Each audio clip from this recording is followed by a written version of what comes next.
தண்ணீர் இல்லாத நேரத்தில் தான் அந்த தண்ணீரின் அருமை என்ன செய்யும் மனிதனுக்கு தெரியும். அதற்கு எக்ஸாம்பிளாக நான் சொல்ல வேண்டுமானால் நம்ம எல்லோருக்கும் தெரியும், தண்ணீரினால் சாவை நோக்கின சரித்திரம் தெரியும். ஆனால் தண்ணீருக்காக என்ன செய்தால் அழைத்து திரிந்தால். ஆதியாகமம் 21ஆம் அதிகாரம் 15ஆம் வசனத்திலிருந்து 20ஆம் வசனம் வரை சொல்லுகிறது. ஏன் தன்னுடைய இஸ்மவேல் என்கிற மகனை காப்பாற்ற தன்னுடைய தாயினால் என்ன செய்ய முடியல, ஒரு தண்ணி கூட என்ன செய்ய முடியல, கொடுக்க முடிஞ்சுதா? தண்ணீர் சரீர தியாகத்தை தீர்க்க முடியுமா? முடியாது. அந்த நேரத்தில் ஆண்டவர் என்ன செய்தாரு? அவர் சொல்லுகிறார், இனி என் பிள்ளை அழுகிறதையும் என் பிள்ளை சாகிறதையும் என் கண் காண்பதில்லை. நீங்க நினைக்கலாம், நீங்கள் ஒரு நேரம் சாப்பாட்டுக்காக அழுத நேரம் உண்டு என்று தேவன் ஒவ்வொருவரையும் தேவன் ஞாபகப்படுத்துகிறார். ஒரு நேரம் ஒரு கிலோ அரிசி இல்லாமல் நான் வேதனைப்பட்ட நாள் உண்டு மகளே என்று தேவன் சொல்லுகிறார். சற்று யோசித்துப்பா, சற்று சிந்தித்துப்பா. அந்த சரீர தாகத்தை தீர்க்க என் கணவரால் முடியல, என்னாலும் முடியல. நான் பக்கத்து வீட்டில் கேட்டேன், கொடுக்கவும் மனதில்லை. இதே சரித்திரம் எங்கள் குடும்பத்திலே உண்டு. நான் சொல்லவில்லை, என் தாய் சொல்லியிருக்காங்க. ஒரு நாள் ஆகாரத்துக்காக நான் கஷ்டப்பட்ட நாள் உண்டு. காலை உணவில்லாமல் என் பிள்ளைகளுக்காக நான் ஒரு பப்பாளி பழத்தை பறித்து என் பிள்ளைகளுக்கு கொடுத்து காலையில் நான் ஸ்கூலுக்கு அனுப்பினேன். மதியம் என் பிள்ளைகள் எங்க சாப்பிடும்? ஸ்கூல்ல சாப்பாடு சாப்பிடுவாங்க. இதே மாதிரி நீங்க ஒவ்வொருவரும் ஒவ்வொரு சூழ்நிலையை கடந்து வந்திருக்கலாம். ஆனால் தேவன் சொல்லுகிறார், உன் சரீர தாகத்தை தீர்க்க யாரால முடியும்? இன்று எப்படி செய்திருக்கிறார், இன்று எப்படி நடத்துகிறார்? சாப்பிட முடியல, எல்லாம் இருக்கு, எனக்கு நிம்மதி இல்லை, எல்லாம் இருக்கு, எனக்கு சாப்பிட மனமே இல்லை. டாக்டர் சொல்லுகிறார், சாப்பாடை குறைத்துக் கொள் என்று சொல்றார். தேவன் சொல்லுகிறார், நான் உனக்கு சரியான நேரத்தில் சரியான காரியத்தை அவர் செய்ய முடியும் என்று தேவன் சொல்லுகிறார். ஆனால் நீங்கள் நானும் அதற்கு ஒப்பு கொடுக்க வேண்டும், அதற்கு ஒப்பு கொடுக்க வேண்டும். அந்த நேரத்தில் அவர் கண்ணீர் விட்டு அழுது புலம்பும் பொழுது என்ன வந்துச்சு சொல்லுங்க, சொல்லுங்க.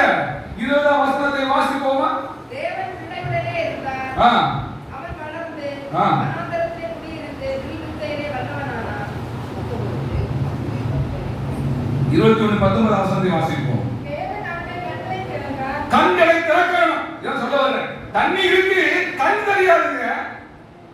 உங்க வீட்டுல அற்புதம் நடக்க போது ஆனா கண் தெரியல. எங்க கூப்பிடுங்க? பக்கத்துல கேக்குறீங்க, அங்க கேக்குறீங்க, அங்க போறீங்க, இங்க போறீங்க. இயேசுவை கூப்பிடணும். ஆளார் யார் நோக்கி கூப்பிட்டா? இயேசுவை நோக்கி கூப்பிட்டா. இப்ப தண்ணி எங்க வந்துச்சு? கண்ணு திறக்கப்படணுங்க. அதெல்லாம் ஆவியின் கண்கள். அவரை கூப்பிட்டாதான் திறக்கப்படும். அதுவரை தண்ணி கிடைக்கல, அதுவரை ஒண்ணு கிடைக்கல. சாக போகிறார். என் ஆபிரகாம், என் தகப்பன் பெரிய சீமான், செல்வந்தன். அவர் கூட என்ன செய்யல, தன் பிள்ளைக்கு இறங்கல. இறங்கினாரா? இறங்கல. கர்த்தர் என்ன செய்தார்? இறங்கினார். என்னை நோக்கி கூப்பிடு, நான் உனக்கு என்ன செய்வேன்? ஜீவ தண்ணீரை தருவேன். அது இயேசுவால முடியும். ஜீவ தண்ணீரா எந்த நல்ல கர்த்தரே, ஜீவ ஊற்றினா என்னை தீரத்திடுவே. ஜீவ தண்ணீரா எந்த நல்ல கர்த்தரே, ஜீவ ஊற்றினா என்னை தீரத்திடுவே. காலை ஓவிட நான் செழித்தோங்கிடும், காலை ஓவிட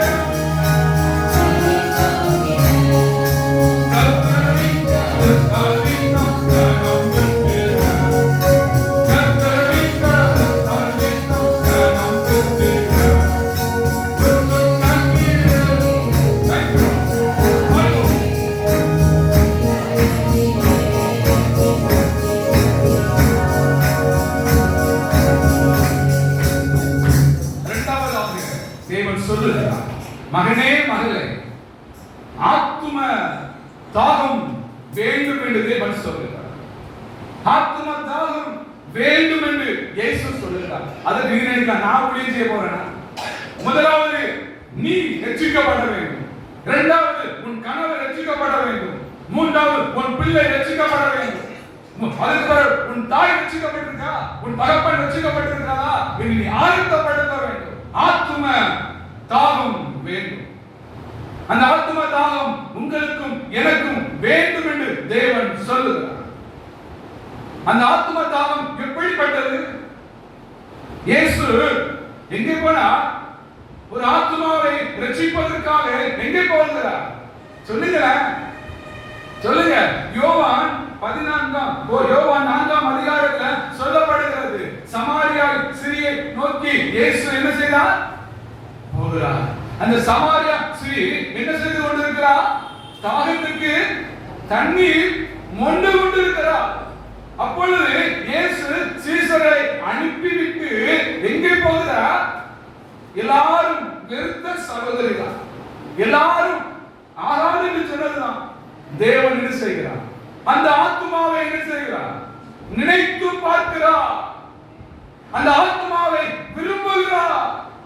அழிந்து போகிற ஆத்துமாவை தினமும் தினமும் நாம் என்ன செய்ய வேண்டும்? பக்தன் பாடி இருக்கிறார். அழிந்து போகிற ஆத்துமாவை தினமும் தினமும் நான் என்ன செய்வேன்? நினைப்பேன். பக்தன் பாடி இருக்கிறார். இந்த பாடலின் வரிதான் தேவன் ஞாபகப்படுத்த, அதை நினைத்து நீ பாடுவாங்க என்று சொன்னார். இதற்குதான் உன் தந்தை செய்து முடித்தாச்சு, நீ அதை செய்ய வேண்டும் என்று தேவன் ஞாபகப்படுத்தினார். நான் கொஞ்சம் ஓடவில்லை, ஒரு 7 மணி அளவில் ஒரு இடத்தில் அமர்ந்திருந்தேன் 8 மணி வரை. அப்பொழுது இன்னைக்கு என்ன சொல்ல வேண்டும், என்ன பேச வேண்டும் என்று அமர்ந்திருக்கும் பொழுது அழிந்து போகிற ஆத்துமாக்களை தினமும் தினமும் நான் இயேசு நினைக்கிறார். நீ நினைத்துக் கொண்டிரு. உன் சோர்வு மாறும், உன் கண்ணீர் மாறும், உன் வேதனை மாறும், உன் துக்கம் மாறும் என்று எனக்கு தேவன் சொன்னார். இதை நான் உங்களுக்கு சொல்லுகிறேன். உங்களுக்கு மாற வேண்டுமா? காத்திரு, ஜெபிங்க, துதிங்க, அவர் சமூகத்தில் கேளுங்க. கண்கள் திறக்கப்படும், ஆவியின் கண்கள் திறக்கப்படும், வழிவாசல் திறக்கப்படும். எப்படி? நினைத்துக் கொண்டே இரு. அப்பொழுதுதான் தேவன் சொன்னார், அழிந்து போகிற அந்த ஆத்துமாக்களுக்கு தான் உன் தந்தையை நான் என்ன செய்தேன்? எடுத்து பயன்படுத்தினேன். எங்கே போனார்கள்? அந்த கன்னியாகுமரியில இருந்து அவருடைய ஊழியத்தை நான் உன்னோடு இருக்கிறேன், உன்னை நடத்துவேன், உன்னை போஷிப்பேன், உன்னை உடுத்துவிப்பேன் என்பதை நிரூபிப்பேன் என்று சொல்லி அந்த கன்னியாகுமரியில இருந்து தேவன் ஆரம்பித்தார். ஒரு 40 நாள் ஊழியத்துக்காக இந்தியா முழுவதும் சென்றார்கள். அப்பொழுது இந்த கடலை கட்டளை கொடுத்தார். நம்முடைய சாட்சி புக்கில் எழுதப்பட்டிருக்கிறது. அதை ஞாபகப்படுத்தினார். கடலை அதற்கு என்ன செய்தது? அமைதல் இல்லை. அதே நான் சொல்ல வேண்டும் நினைக்கல. நான் அடிக்கடி அதே நான் கேட்டேன். தேவன் சொன்னார், என்ன சொல்ல தெரியுமா? எனக்கு இந்த தந்தையோட இதை சொன்னீங்களா? எனக்கு இந்த கடவுளுக்கு என்ன சொல்லுவீங்க கேட்டேன். உன் தந்தைக்கு நான் இப்படி சொன்னேன், நான் உனக்கு சொல்லுகிறேன் பார், நீ அதிலே நீந்துவாய். ஆழ்கடலில் போனால் அமைதியோடு நீந்துவாய், கப்பல் பிரயாணம் பண்ணுவாய் என்று சொன்னது. இந்த உலகத்தில் உன்னை நான் அப்படியே நடத்துவேன். கரையில என்ன செய்யப்படும்? மோதிட்டே இருக்கும். உள்ளே அமைதல் உண்டு. என்னை தேடுகிற பிள்ளைகளுக்கு நான் அமைதலை கொடுப்பேன். நீ என்னை தேடி வந்தாயல்லவா, உனக்கு அமைதல் தருவேன், உன்னை நடத்துவேன். நீ போகும் இடத்துல அந்த வாழ்க்கையில அமைதல் கொடுப்பேன். கண்ணீர் துடைக்கப்படும், பலவீனம் மாறும், சாத்தான் ஓடுவான். இதுதான் உன் வாழ்க்கையின் ரகசியம் என்று தேவன் சொன்னார். இன்னும் செய்ய வேண்டுமா? காத்திருக்க வேண்டும், போராட வேண்டும், விழித்திருக்க வேண்டும், புலம்ப வேண்டும், ஜெபிக்க ஆளுங்கள் வேண்டும். தேவன் விரும்புகிறார். ஆயத்தப்படும் மகளே, ரட்சிப்பு கர்த்தருடையது.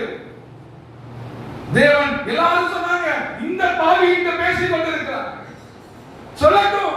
அந்த பாவிகள் சொல்றா, என்னுடைய உள்ளத்தில் இருக்கிற அனைத்தையும் இவர் சொல்லிவிட்டார் என்று அந்த ஊர்ல இருந்து அனைவரையும் அவர் அழைத்து வர அவரால் முடிஞ்சிச்சு. சீசரால முடியல. யார் மூலம் முடியும் என்று இயேசுவுக்கு தெரியும். நீ அர்ப்பணிக்க வேண்டும். ஆத்தும தியாகம் கர்த்தர் கொடுத்திருக்கிறார்கள், அதை செய்ய ஆயத்தப்படு. ஜெபி, கர்த்தர் கிரியை செய்வார், கர்த்தர் அற்புதம் செய்வார். அது அவராலே முடியும். இப்படிதான் ஆத்தும தாகத்தோடு தான் தந்தை உலகம் எங்கும் அழைத்தார். கடைசியில் முடியாத நேரத்திலும் இமாச்சல பிரதேசம் போக வேண்டும். என் தேவனை அழைத்தார். அவர் சொன்ன வார்த்தை நான் கடைசியாக தேவனுக்கு சொல்லிக் கொண்டிருக்கிறார். இதை செய்து நிறைவேற்றுவது என் தேவன் சொல்லிக் கொண்டிருக்கிறார். 2 வருடங்கள் காத்திருந்தார். சென்று சொல்லி அங்க சொன்னாங்களாம், இப்படிப்பட்ட ஒரு தீர்க்கதரிசியை நான் பார்க்கவில்லை. சமாரியா ஸ்திரீ சொன்னது போல என் உள்ளவர்கள் எல்லாவற்றையும் சொல்லிவிட்டார்களே. அப்படியே அங்கே சாட்சி எழுப்புகிறார். இப்படி ஏற்பட்ட ஒரு தீர்க்கதரிசியை காணவில்லை. அங்கே இருந்த ஒரு 10 பேருக்கு சுவிசேஷம் அறிவிக்கிறது. அந்த 10 பேரும் பறந்து விரிந்து சொல்லுவாங்க, கர்த்தர் தெய்வம். இதுதான் ஆத்தும தாகத்தோடு சென்றார்கள். நீங்களும் நானும் ஆத்தும தாகம் இருக்கிறதா? ஆத்தும தாகம் விலையேறப்பட்ட ஆத்துமா கர்த்தரண்டை செல்ல வேண்டும். அதற்குதான் தேவன் உங்களையும் என்னையும் ரட்சித்து அவனை பிள்ளையாய் மாற்றிக்கொண்டு நாம் ஒப்புக்கொடுப்போ, அர்ப்பணிப்போ, தேவன் நடத்துவேன் என்று சொல்லுகிறார்.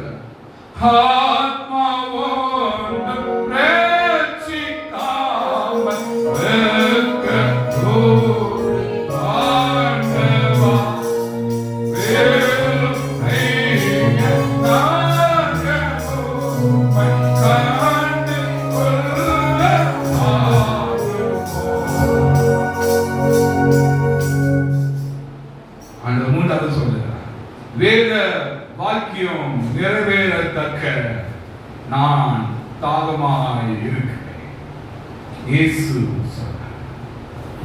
இயேசுவே பிதாவின் சித்தத்தை நிறைவேற்றுவது போல வேதத்துல என்னென்ன காரியங்களை இயேசு செய்ய வேண்டுமோ அனைத்தையும் அவர் செய்து முடித்திருக்கிறார். நீங்கள் நானும் இயேசுவின் கட்டளைகளுக்கு செவி கொடுக்க வேண்டும் என்று தேவன் விரும்புகிறார். நாம் செவி கொடுப்போமா? அர்ப்பணிப்போமா? ஒப்பு கொடுப்போமா?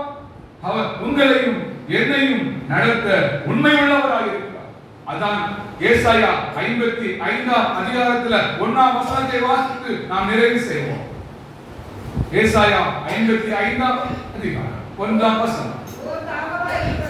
ஓ தாகமாய் இருக்கிறவர்களே, நீங்கள் எல்லாரும் தண்ணீரண்டை இயேசுவண்டை வாழ்த்துங்கள். பணம் இல்லாதவர்களே, நீங்கள் வந்து வாங்கி சாப்பிடுங்க. இயேசுட்ட வாங்கி சாப்பிட்டாங்களா? அவர் கொடுத்தார? பணம் கேட்டாரா? பொருள் கேட்டாரா? வானத்துல இருந்து என்ன செஞ்சாரு? அப்பம் கொடுத்தாருங்க, தண்ணீர் கொடுத்தாருங்க. வாசிங்க. நீங்கள் வந்து பணமின்றி நிலையமின்றி திராட்சரசத்தை பானம் பண்ணுங்க. யோசிங்க. அவர் எல்லாவற்றையும் கொடுக்க உண்மை உள்ளவர். நீங்கள் வேத வாக்கியம் நிறைவேறத்தக்க நடந்து கொள்ளுங்கள். வேதத்தில் சொல்லுகிற வார்த்தைகளுக்கு நடுங்குங்கள். வசனம் சொல்லுகிறது, என் வேத வசனத்துக்கு நடுங்குகிறவனை கர்த்தர் என்ன செய்வாராம்? கண்ணோக்கி பார்ப்பா. நோக்கி பார்ப்பா. கண்ணோக்கி பார்த்தால் என்ன செஞ்சிடும்? அற்புதம் நடந்துச்சு, விடுதலை உண்டாயிட்டு, ஜெயம் கடந்து வந்துட்டு, மேன்மை வந்தது அறிந்து கொள்ளலாம். நாம் ஒப்பு கொடுப்போமா? அர்ப்பணிப்போமா? தேவன் உங்களையும் என்னையும் நடத்த அவர் உண்மை உள்ளவராக இருக்கிறார். அமிதமான கிருபையினால் உங்கள் ஒவ்வொருவரையும் என்றும் என்றும் எப்பொழுதும் நடத்துவாராக. ஆமென். நாம் முழங்கால் படியிட்டு தேவனை நோக்கி பார்ப்போம். Thank you Lord Jesus. நன்றி. Thank you Lord Jesus. நன்றி. நன்றி ஆண்டவரே. நன்றி ஆண்டவரே. தாகத்துக்கு காடியார் தந்தனர், தண்ணீரை அழைக்கவர் நீங்களோ, தண்ணீரோ கண்ட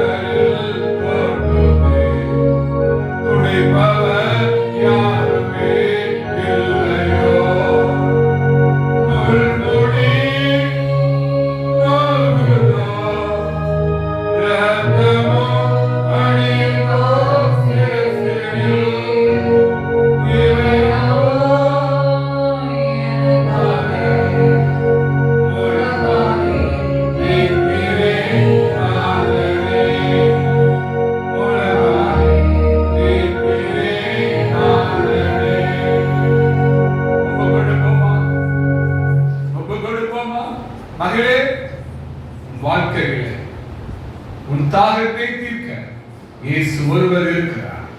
மறந்து போகாதே.